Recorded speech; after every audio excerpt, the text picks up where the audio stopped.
예수를 모르던 우리는 이런 상태였습니다. 에베소서 2장 11절로 12절 말씀에 너희는 그때에 육체로는 이방인이요 손으로 육체에 행한 할례를 받은 무리라 칭하는 자들로부터 할례를 받지 않은 무리라 칭함을 받은 자들이라. 그때에 너희는 그리스도 밖에 있었고 이스라엘 나라 밖의 사람이라. 약속의 언약들에 대하여는 외인이요 세상에서 소망이 없고 하나님도 없는 자이더니 했습니다.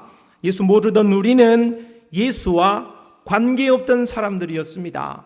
성경과 관계없던 사람들이었고 약속과는 별개의 사람들이었습니다. 그런 우리가 예수 그리스도를 알므로 변화되어졌습니다. 어떻게 변화되었습니까? 에베소서 2장 13절 말씀에 이제는 전에 멀리 있던 너희가 그리스도 예수 안에서 그리스도의 피로 가까워졌다 했습니다. 우리가 예수를 믿음으로 예수의 부르심에 합당한 모습으로 우리가 나아감으로 말미암아 우리는 예수와 관계 있는 사람들이 되었고 성경과 관계 있는 사람들이 되었고 약속과 밀접하고 약속의 지배를 받는 자들이 되었으니 이것이 우리의 은혜요 하나님께서 우리에게 주신 복인 줄로 믿습니다.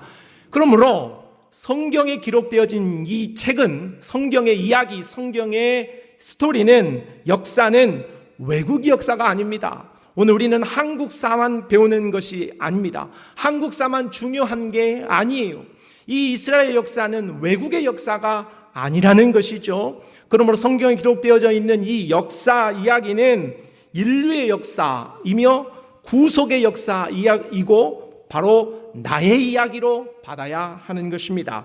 그러므로 우리는 이스라엘 백성들이 오늘 애굽에서 구속받는 이야기를 살펴보면서 우리의 구원을 점검해 볼 수 있어야 하겠습니다.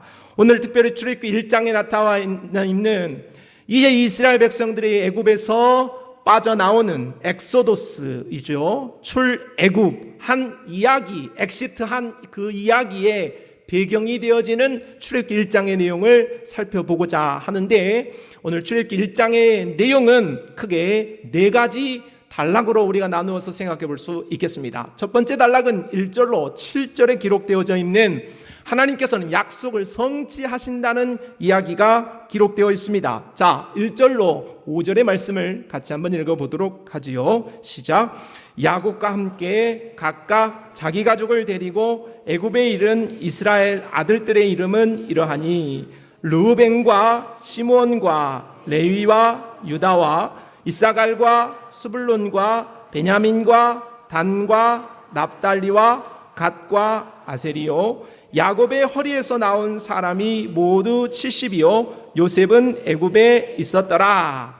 자, 출애굽기를 시작하면서 1장 오늘 1절로 5절까지의 말씀에 출애굽의 시작과 함께 창세기의 말씀을 요약하고 있는 것입니다. 창세기 1장부터 50장까지 기록되었는데 그 내용을 오늘 1절로 5절에 딱 정리해 놓고 있습니다. 12아들의 이름을 기록하고 있습니다. 야곱의 12아들의 이름을 기록하고 있고 이것은 바로 이스라엘의 12지파의 기원이라고 할 수 있겠습니다.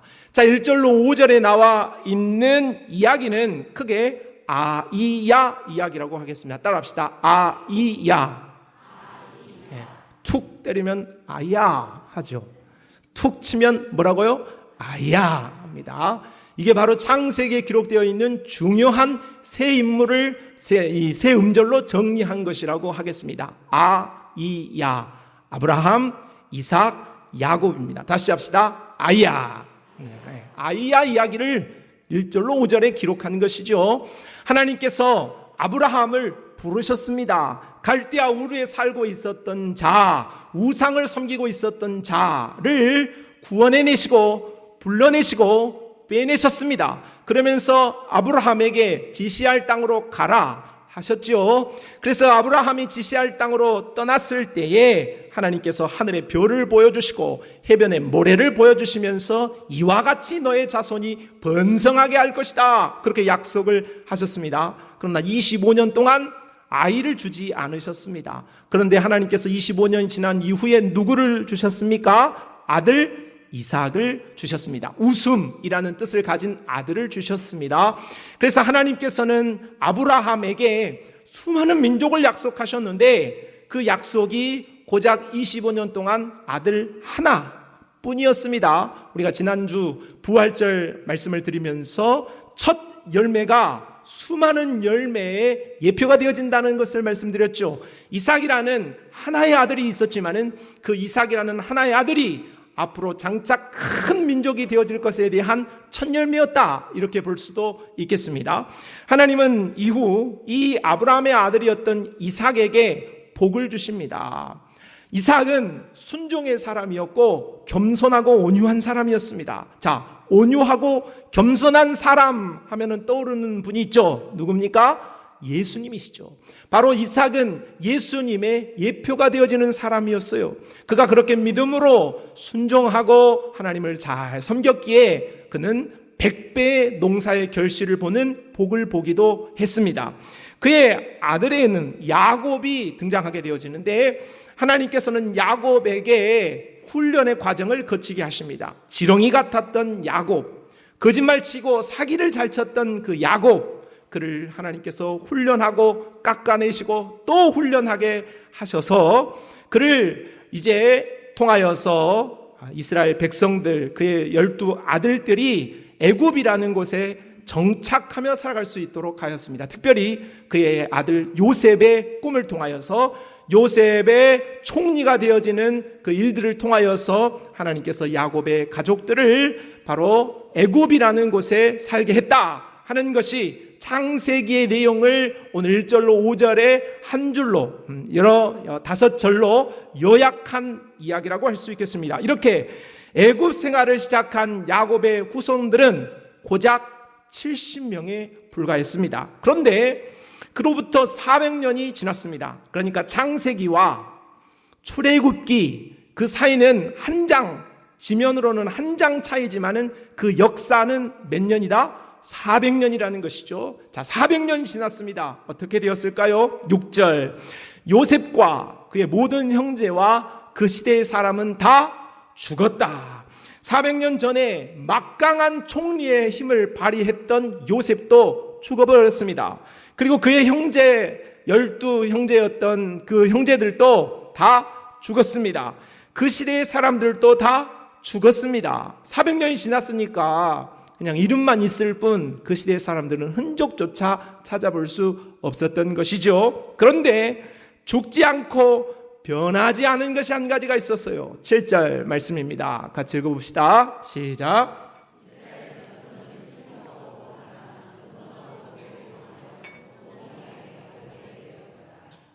하나님의 약속은 변하지 않고 성취되었다.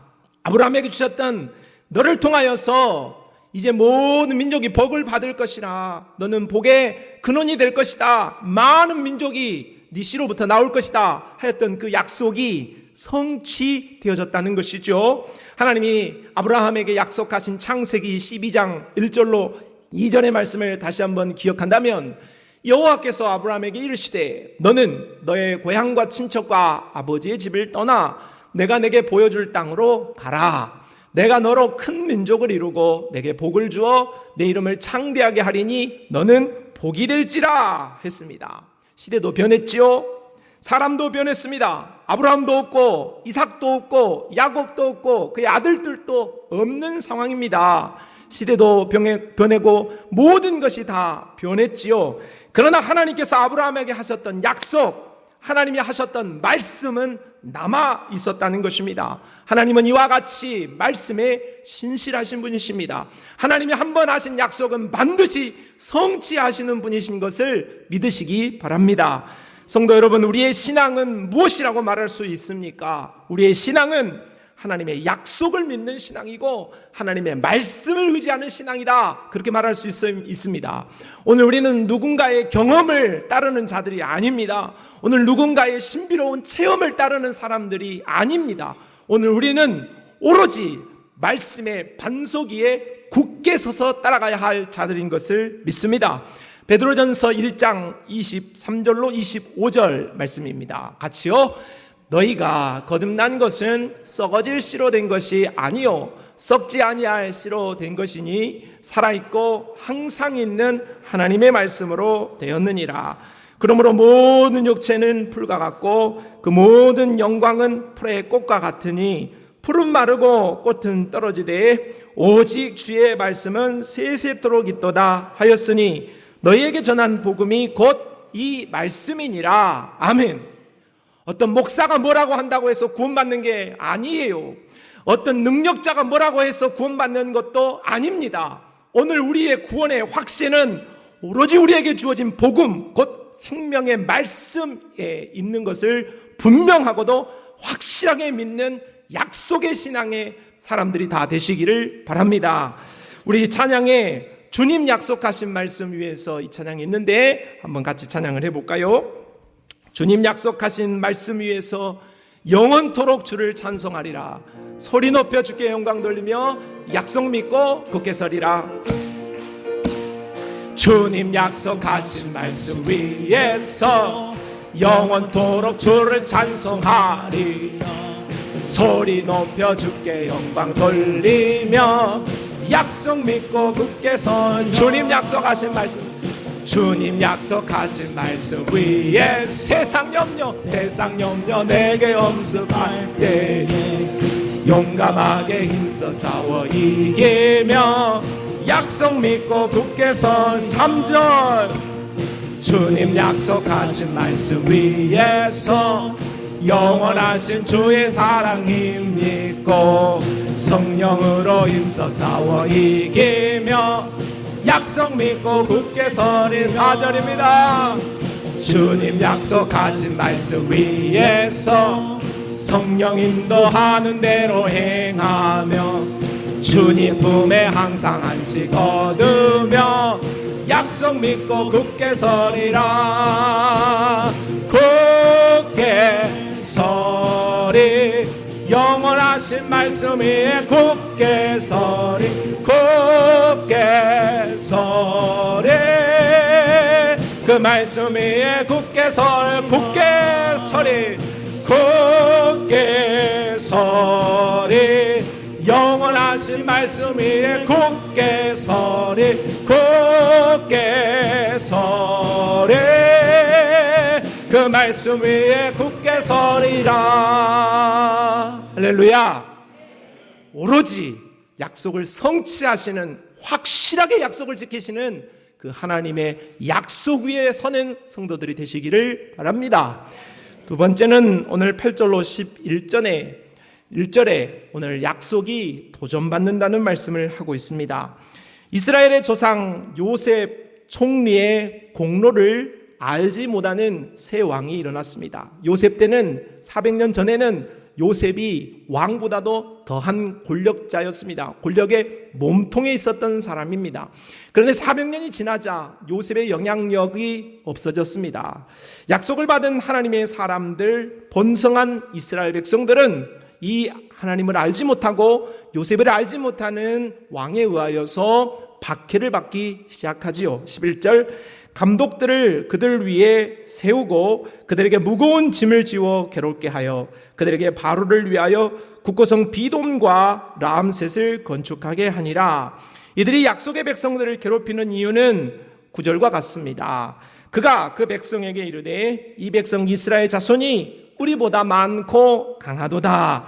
당시 애굽은 제국을 꿈꾸는 나라였습니다. 그래서 나라를, 본토를 비우고 이제 원정 전쟁을 나가는 일들이 많았습니다. 그러면은 본진을 비웠기 때문에 본진이 비워진 이 땅이 바로 강하고 번성하여 있는 오늘 이스라엘 자손, 히브리 민족들에 의하여서 전복되어질 위기가 있었겠죠.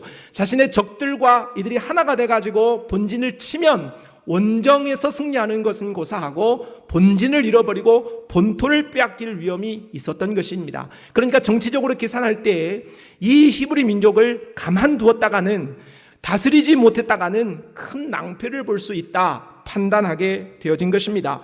그래서 이 이스라엘 백성들을 다른 마음 먹지 못하도록 히브리 민족을 학대하는 정책을 펴기 시작하는데 바로 국고성을 짓는 일에 노동력을 착취하는 것입니다. 그들을 노예로 부리는 것이죠. 힘든 일들을 하게 되면 딴 생각을 할 수가 없기에 이들을 이렇게 괴롭히기에 이른 것입니다. 지금 이스라엘이 겪고 있는 고통은 경험하지 않은 자들은 도저히 이해할 수 없는 고통이었을 것입니다. 새벽부터 또 새벽까지, 저녁 늦게까지 늘 고통 속에서 일을 하고 또 일을 해도 얻는 것이 없는, 노동력을 착취당하고 힘들고 고달픈 그런 인생을 살아가야 했던 것입니다. 약속을 받은 자들입니다. 하나님의 사랑을 받은 자들입니다. 하나님이 주목하고 있는 자들이에요. 그런 그들이 이런 학대를 받고 어려움을 당했다 하는 것입니다. 약속을 받고 오늘 약속의 땅을 향하여서 나아가는 성도들에게도 수많은 적들과 위험이 늘 도사리고 있다 하는 것입니다. 하나님의 법과 하나님의 약속을 붙들었던 다니엘과 세 친구, 약속을 붙들었던 자들입니다. 하나님을 사랑했던 자들이에요. 그런데 그들이 어디에 처하게 됐습니까? 사자굴에 던져지기도 했습니다. 풀무불에 빠지기도 했습니다. 약속을 신뢰했던 무명의 신자들은 사자밥이 되기도 하고 톱으로 켬을 당하기도 했습니다. 조롱과 채찍질, 결박과 옥에 갇히는 시련을 당하기도 했지요. 오늘 하나님의 약속을 받은 나도, 하나님의 말씀을 가진 나도 오늘 기록되어진 성경과 같은 큰 시련, 욕과 같은 정말로 어려운 시련은 아니다 할지라도 내 삶 속에서 도저히 견디기 어려운, 참으로 눈물 나는, 눈물 골짜기를 지나는 것과 같은 아픔이 있을 수 있습니다. 남들은 도저히 이해할 수 없고 감히 털어놓기도 어려운 문제들 속에서 우리 성도들도 살아가는 것입니다. 우리가 하나님의 사랑을 못 받아서 그렇습니까? 오늘 우리에게 하나님이 없어서 그렇습니까? 아니면 내 손에 하나님의 말씀이 들려지지 않아서 그런가요? 아니에요. 오늘 우리는 하나님의 사랑도 받고 있고 천국도 보장받았고 하나님의 말씀도 사모하고 하나님의 말씀을 따라 살아가고 성령의 동행하심을 입은 자들입니다. 그럼에도 여전히 우리의 삶에는 여전히 어려운 시련과 아픔은 있을 수 있다는 것입니다. 그러나 우리가 이런 환난과 시련이 있다고 할지라도 오늘 우리의 삶 속에서 천성을 약속받은 우리는, 천국을 향하여 나아가는 순례자된 우리는 오늘 이 땅을 살면서 어려운 일을 당할 때, 오늘 이스라엘 백성과 같이 참 많은 큰 환난을 당할 때 두 가지를 기억해야 하겠다. 첫째는 오늘 히브리서 12장 1절에 이런 말씀을 해주고 있습니다. 이러므로 우리에게 구름같이 둘러싼 허다한 증인들이 있으니 모든 무거운 것과 얽매이기 쉬운 죄를 벗어버리고 인내로서 우리 앞에 당하는 경주를 하라고 말합니다. 오늘 우리는 믿음의 선배들이 우리를 격려하고 있음을 기억해야 하겠습니다.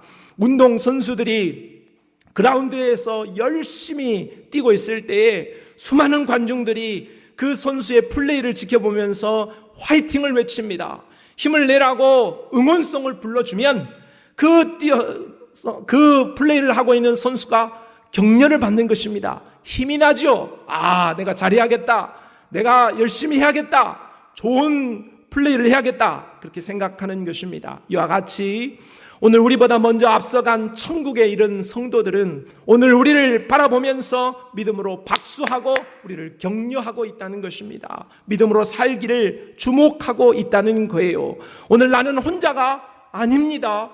여러분이 믿음으로 혼자라고 여기고 오늘 여러분이 아무도 나를 보지 않는다고 여길지 몰라도 결단코 그런 일은 없습니다. 우리 모든 삶은 다 천국의 생중계가 되고 있다 하는 것이고, 오늘 우리의 모습을 지켜보고 있는 수많은 예수 앞에 함께 선 믿음의 성도들, 우리 믿음의 선진들이 내가 믿음으로 넘어지지 않도록, 내가 믿음으로 잘 가도록 나를 격려하고 박수하면서 오매불망 우리가 하나님 앞에 승리자로 서기를 기다리고 있다 하는 것이므로 오늘 우리가 믿음으로 어려운 일을 당할 때에 혼자 외로이 꼬꾸러지지 말고 오늘 우리를 격려하고 오늘 우리를 향하여서 힘써 화이팅을 외치는 자들을 생각하면서 믿음으로 일어나 앞으로 나아가야 할 줄로 믿습니다.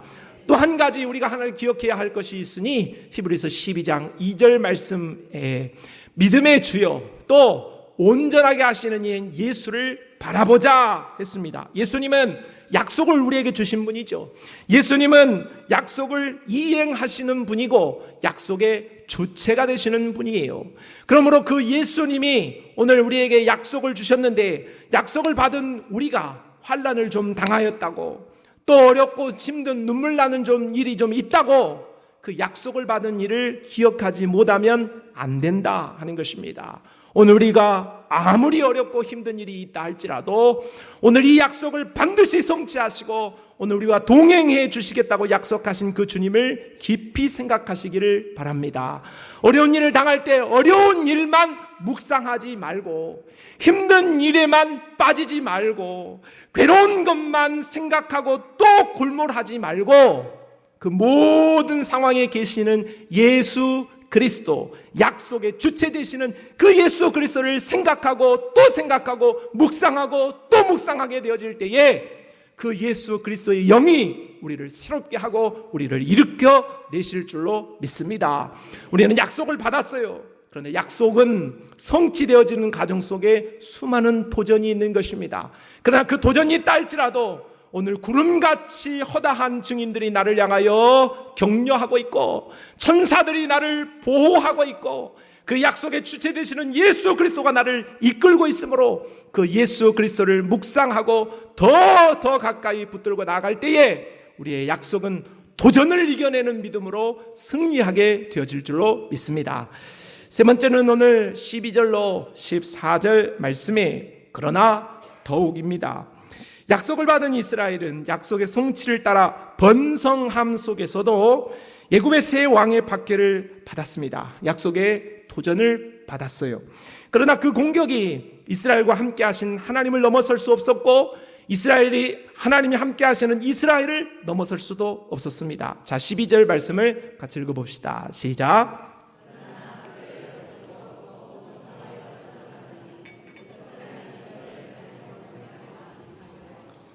자, 오늘 12절 말씀에 주목할 단어는 두 가지죠. 그러나는 말과 더욱 번성이라는 말입니다. 따라합시다. 그러나 더욱 번성. 마태복음 24장 13절 그러나 끝까지 견디는 자는 구원을 얻으리라. 시련이 있어요. 환난도 있습니다. 그러나 끝까지 견디면 구원이 있습니다. 마가복음 14장 28절 말씀 그러나 내가 살아난 후에 너희보다 먼저 갈릴리로 가리라. 예수님은 십자가에서 죽으셨습니다. 고통당하셨어요. 끝인 것 같았죠. 그러나 예수님은 다시 사셨고 오늘 우리에게 생명을 주셨습니다. 성도 여러분, 오늘 우리의 신앙이 그래서 어쩔 수 없다가 돼서는 안 됩니다. 그러니까 어쩔 수 없지가 되면 안 돼요. 늘 신앙을 핑계 하면서 맴 제자리만 맴 도는 매미 신앙이 돼서는 안 된단 말이에요. 그럼 우리의 신앙은 어떤 신앙이 되어야 합니까? 하나님의 도심을 따라 그러나 더욱 그래도 더욱 그럼에도 더더욱 하는 번성하는 신앙이 되어야 할 줄로 믿습니다. 우리의 믿음도 자라야지요. 오늘 우리의 믿음도 성장해야지요. 하나님이 기뻐하실 수 있는 모습으로 오늘 우리가 하나님 앞에 아름답게 드려질 수 있기를 바랍니다. 마지막으로 이렇게 그러나 더욱이라는 신앙을 가졌던 사람을 예화로 들면서 오늘 출애굽기 1장이 정리되고 있습니다. 마지막 15절로 21절 말씀에 시브라와 부아라가 소개되고 있지요. 애굽의 세 왕은 번성한 이스라엘을 다스리기 위하여서 도저히 번성하는 그것을 막을 수가 없기에 정책적으로 영아 살해 명령을 내립니다. 산하 제한 정책을 편 것이죠. 더 이상 그들의 씨가 번성되어지지 않도록 남자아이가 태어나면 죽여버리라는 것입니다. 얼마나 잔인한 일입니까? 사람이 태어났는데 그 태아를 죽여버리라니요, 신생아를 없애버리라니요, 정말로 극악무도한 명령이 아닐 수 없지요. 너무나도 잔인합니다. 자, 그런데 그 명령을 누구에게 내렸냐? 히브리 산파들에게 내렸습니다. 산파들, 너희들 딱 가서 아이가 태어났을 때에 아들 태어나면 엎어, 그러나 딸이 태어나면 살려 하는 명령을 내린 것입니다. 그런데 17절 말씀을 보니까 그러나입니다. 산파들이 하나님을 두려워하여 애굽 왕의 명령을 어기고 남자 아기들을 살린지라 했습니다. 산파들은 애굽 왕의 명령을 어겨버린 것입니다. 산파들이 왕이 명령을 내린 것이니까 야, 나도 살리고 싶지. 사람을 죽이는 게 그 말이 돼? 나도 살리고 싶지. 그러나 왕이 명령했으니 어쩔 수 없어. 그렇게 말하지 않았습니다. 왕이 명령했다고 할지라도 하나님의 백성들, 하나님의 약속을 이루는데 내가 남자아이를 죽일 수 없다 하고 왕의 명령을 거스려버린 것이죠. 산파들이 이러한 행동을 한 것은 죽을 일입니다. 의명을 어겼으니 정말로 하늘에 나는 새도 떠들이는 이 애굽의 왕이 내린 명령을 거슬렸으니 발각되면 즉사하는 것입니다. 가문이 멸망당하는 그런 일이 있을 수 있겠습니다. 그러나 산파들이 이러한 행위를 한 이유가 무엇인가? 그것은 바로 하나님을 두려워했기 때문입니다. 산파들은 눈에 보이는 애굽 왕의 위엄보다 눈에 보이지 않고 안위 계신 것 같은 하나님의 위엄이 더 크다라고 믿었기 때문입니다. 산파들은 죽음을 불사하고 하나님의 약속을 붙들었던 신실한 하나님의 사람들이었던 것이죠. 그럴 때 하나님께서 20절 말씀이 하나님이 그 산파들에게 은혜를 베푸시니 그 백성은 번성하고 매우 강해지니라 했습니다. 산파들의 헌신 덕분에 하나님의 약속은 계속 성취되어 가고 하나님의 계획은 성취되어져 갔습니다. 산파들이 만약 왕의 명령에 순종해버렸다면 번성하는 일이 그쳐졌겠죠. 일이 된다. 왕이 생각할 때 야, 이렇게 하니까 된다 하면서 아마 번성하는 일이 그쳐져 버렸을 것이고 출애굽의 역사는 일어나지 않았겠지요. 그런데 이 산파들의 헌신이 있었기 때문에 하나님의 약속이, 하나님의 번성의 역사가 지속되어질 수 있었다. 21절 말씀은 그에 더해서 그 산파들은 하나님을 경외하였으므로 하나님이 그들의 집안을 흥왕하게 하셨다 했습니다. 산파들은 하나님의 나라, 구약의 제사장 나라를 세팅하는데 1등 공신이 되었을 뿐만 아니라 하나님의 나라와 제사장 나라를 세우는 데 기반이 되었을 뿐만 아니라 개인적으로도 공동체를 세웠을 뿐만 아니라 가문적으로도 하나님 앞에 큰 축복을 받는 하나님의 사람들이 되었다는 것이죠. 그 이유를 오늘 21절에 하나님을 경외했기 때문에 그랬다고 말씀하고 있어요. 하나님을 경외하고 바꾸어 말하면 하나님을 사랑했기 때문에 그 하나님을 사랑하는 것이 행동으로 옮겨졌을 때에 그와 그의 공동체가 부흥하는 역사를 이루어냈다 하는 것이죠. 오늘 시편 34편 9절 너희 성도들아 여호와를 경외하라. 그를 경외하는 자에게는 부족함이 없도다 했습니다. 잠언 19장 23절에도 여호와를 경외하는 것은 사람으로 생명에 이르게 하는 것이라. 경외하는 자는 족하게 지내고 재앙을 당하지 아니하느니라 했습니다. 말라기 3장 16절은 같이 읽어요. 그때 여호와를 경외하는 자들이 피차에 말하매 여호와께서 그것을 분명히 들으시고 여호와를 경외하는 자와 그 이름을 존중히 여기는 자를 위하여 여호와 앞에 있는 기념책에 기록하셨느니라. 아멘. 성도 여러분, 시브라와 부하처럼 왕이 명령했으니까 어쩔 수 없지. 야, 내 삶을 봐. 내 형편을 보라고. 내가 처한 입장을 생각해봐. 입장을 바꿔놓고 내가 그렇게 할 수밖에 없지 않아? 그렇게 말하는, 세상에 굴복해버리는, 상황에 무릎 꿇어버리는 그런 신앙이 아니었어요. 시브라와 부하는 하나님을 두려워했어요. 사람을 두려워하면 올무에 걸리게 되거니와 여호와를 의지하는 자는 안전할 것이라고 말했어요. 오늘 우리는 사람을 두려워하지 않고 세상을 두려워하지 않고 마귀 귀신을 두려워하지 않고 하나님을 두려워할 수 있는, 하나님을 예배할 수 있는 믿음이 우리의 믿음이 되어야 할 줄로 믿습니다.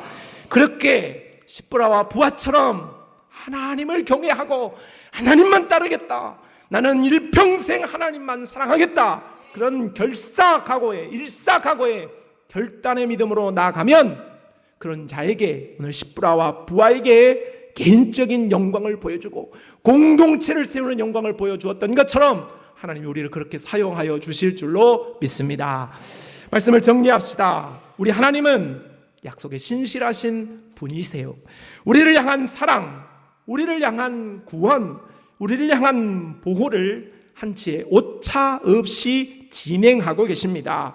그러나 이러한 은혜 속에서도 마귀와 세상의 저항을 따라 성도는 시련도 당하고 환난도 당하며 눈물을 흘리기도 합니다. 이때 우리는 십부라와 부하와 같이 사람과 세상을 두려워하지 말고 하나님을 경외하는 믿음으로 서야 합니다. 그리하면 우리 하나님께서 그러나 더욱 번성이라는 은혜를 우리에게 가져다 주실 줄로 믿습니다. 성도 여러분, 우리는 이 시대의 십부라와 부하가 되어서 하나님의 약속을, 하나님의 부흥을 온 땅에 내 이웃에 보여줄 수 있는 하늘의 모델로 이 땅에 아름답게 뿌리내리고 살아갈 수 있는 하나님의 백성들이 다 될 수 있기를 바랍니다. 하나님 아버지 감사합니다. 십부라와 부하같이 그러나 하나님을 더 경외함으로 번성하고 더 번성할 수 있는 삶으로 우리를 인도하여 주시옵소서. 예수님의 이름으로 기도합니다. 아멘.